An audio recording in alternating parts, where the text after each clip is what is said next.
¿Te ha pasado alguna vez o has vivido la experiencia que de repente vas manejando, alguien se mete en tu carril, te molestas, te enfadas, le pitas, te contesta, te bajas del auto, agredes y de repente dices, ¿pero qué estoy haciendo?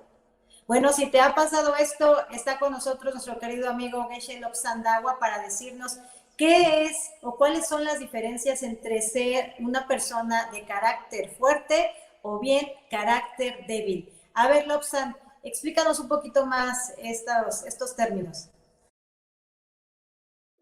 Sí, bueno, yo creo que como seres humanos tenemos la idea de que la agresión es un mecanismo de protección importante en nuestra vida. Y yo creo que nos hemos comprado esa idea también porque algunas propuestas de ciertas ramas de la psicología, de hecho, así lo mencionan, y un poco también por una malinterpretación de lo que es la teoría de la evolución de Darwin. Incluso en México utilizamos mucho esta expresión de la supervivencia del más fuerte, ¿no es cierto? Y lo atribuimos como si fuera realmente una teoría evolutiva real y válida, incluso propuesta por Charles Darwin, pero la verdad es que no es cierto, la verdad es que Darwin nunca dijo eso. Lo estamos malinterpretando y erróneamente utilizando como una justificación de que la agresión realmente nos ayuda a evitar daños e incluso para evolucionar como humanidad. El problema de ese entendimiento es que realmente lo que dijo Darwin es, en inglés, cuando él escribió acerca de estas teorías, fue The Survival of the Fittest. Y esa palabra fit, que es la misma palabra de fitness, las personas que van a un gimnasio, por ejemplo, a hacer fitness y demás, significa fuerte, sí, claro, fit también significa una persona que hace mucho ejercicio y que puede estar muy fuerte. Pero la palabra fit en inglés también significa encajar o adaptarse. Realmente lo que Darwin estaba proponiendo era la supervivencia del más apto, es decir, el, el individuo que va a sobrevivir e incluso los organismos que van a sobrevivir son aquellos que se adaptan mejor a los cambios.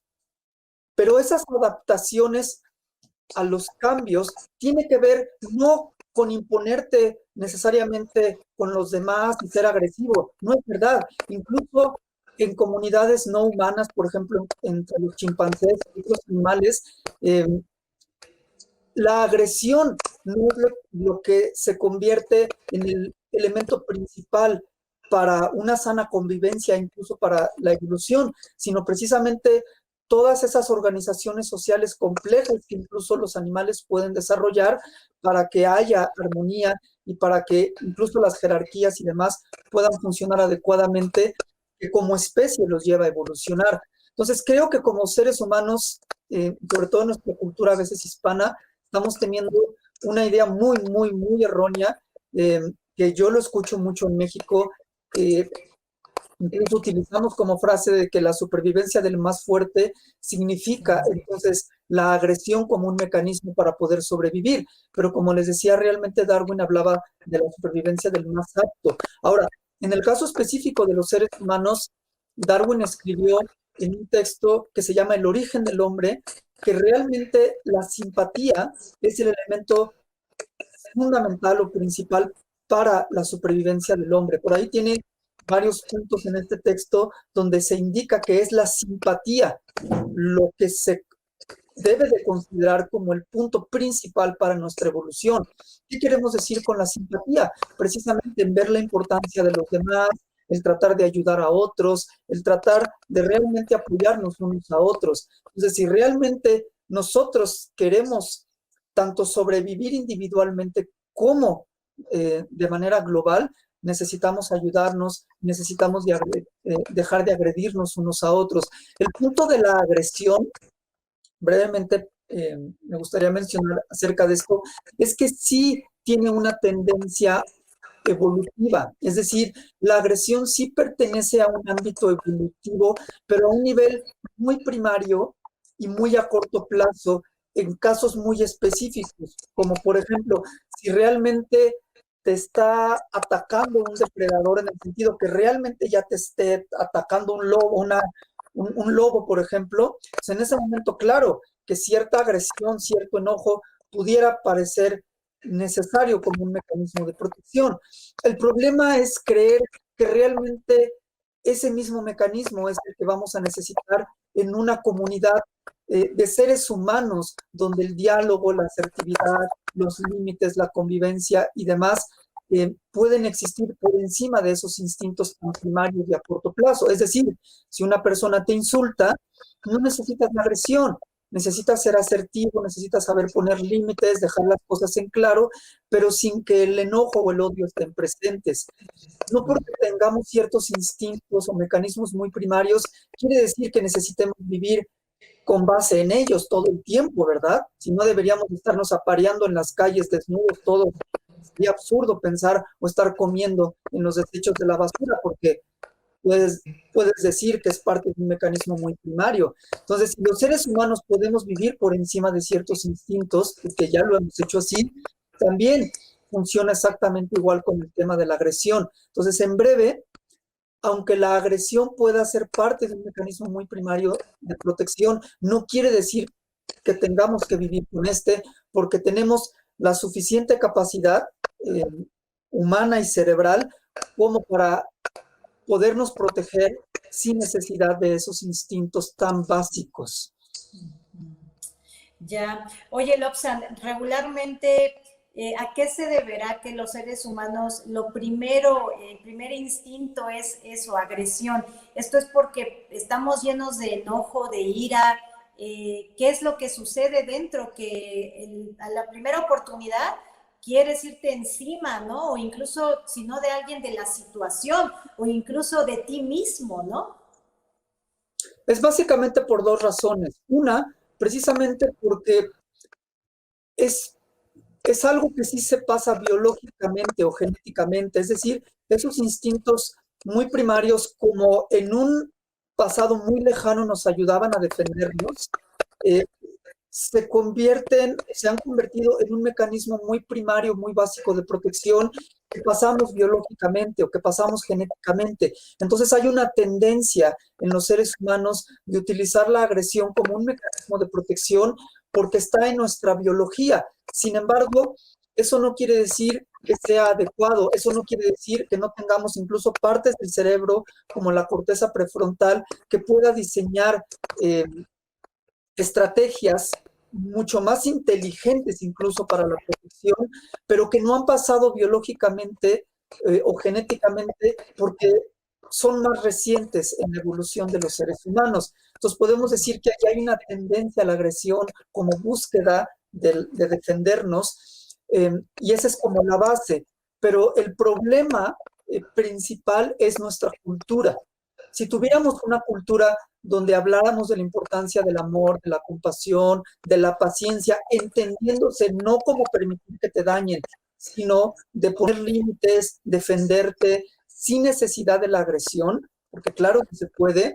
Entonces, a través de nuestra forma de ver la vida apoyada por nuestra cultura, podríamos mantener al margen estos instintos primarios. Pero ¿qué pasa cuando vivimos en una cultura donde nosotros mismos nos decimos que hay que defendernos a través de la venganza, a través de lastimar a otros, cuando en las películas, en los medios de comunicación, en las redes sociales, se insta a la agresión como un mecanismo de defensa? Entonces se une la tendencia con la cultura y eso hace pues que obviamente sea casi imposible salir de ese ciclo.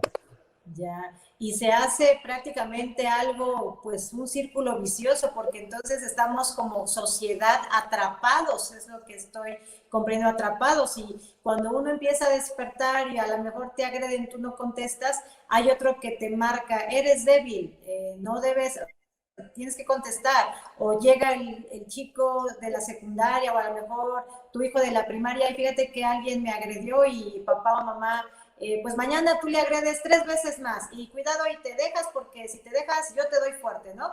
Creo que venimos de una educación así. Tú que, por ejemplo, ¿qué le dirías? A lo mejor tienes un sobrino de 10, 9 años, llegas allá del colegio y te dice, ¿sabes qué, tío? Hoy sufrí una agresión verbal. ¿Qué respuesta crees que podría ayudar a un ser de 8, 9, 10 años donde se le pueda ayudar a cambiar, a romper ese paradigma, esas creencias de que si te agreden, yo agredo 3 veces más? Claro, sí, yo creo que obviamente habría que tomar varios puntos relacionados a la historia en cuanto a quién, cómo y qué tan seguido están siendo las agresiones verbales, etcétera. O sea, creo que se necesita conocer las historias de manera específica, de una mejor manera para saber cómo aconsejar.